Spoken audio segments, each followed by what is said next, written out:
যে এক এক হুজুর এক এক কথা বলে, কোথায় যাব বলেন নাকি? বলেন।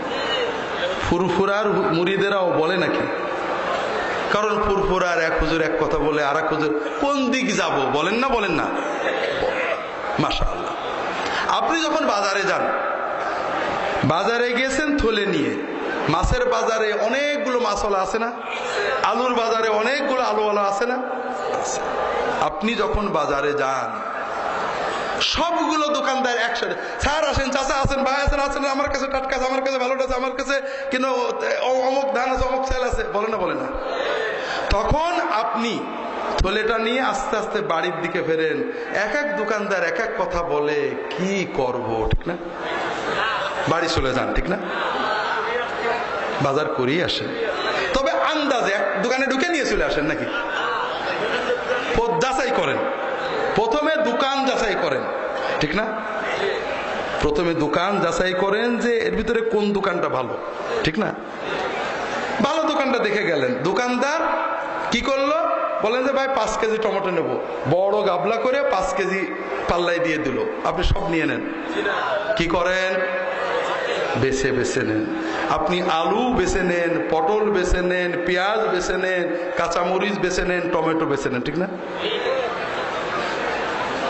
আপনি প্রথমে দোকান যাচাই করেছেন, এরপরে পণ্য, মাল, হাব্বা হাব্বা একটা একটা করে যাচাই করেছেন, ঠিক না? ঠিক না বেঠিক?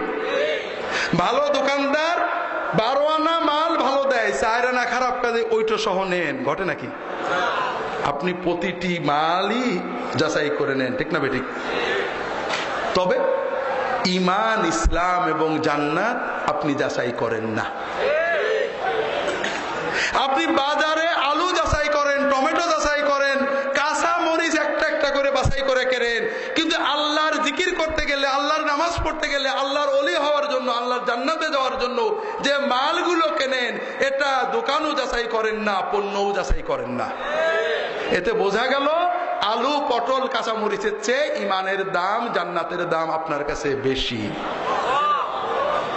এই ইমান নিয়ে জান্নাতে যাওয়া যাবে না ভাইরা, ঠকবেন। কারণ যে আপনাকে জেতাতে চায় তাকে আপনি ভুল বোঝেন, আর যে আপনাকে ঠকাতে চায় তাকে আপনি জিন্দাবাদ দেন। দোকানদার পণ্য বেচা, হ্যাঁ আমার খুব ভালো জিনিস, খুব কম দামে নেব, বিনা পয়সায় দেব, তারপরেও যাচাই করেন।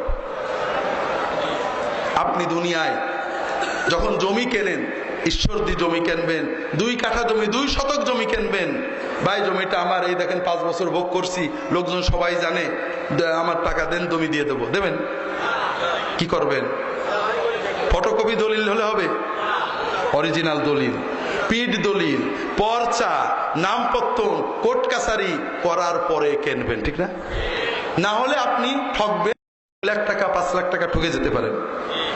কিন্তু যখন জান্নাত কেনার দরকার হয়, জান্নাতে যখন 1 বিঘা জমি কেনার দরকার হয়, তখন কিন্তু আপনি দলিল যাচাই করেন না, যা শোনেন তাই মেনে নেন।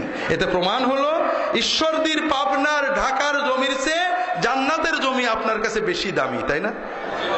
না কি প্রমাণ হলো?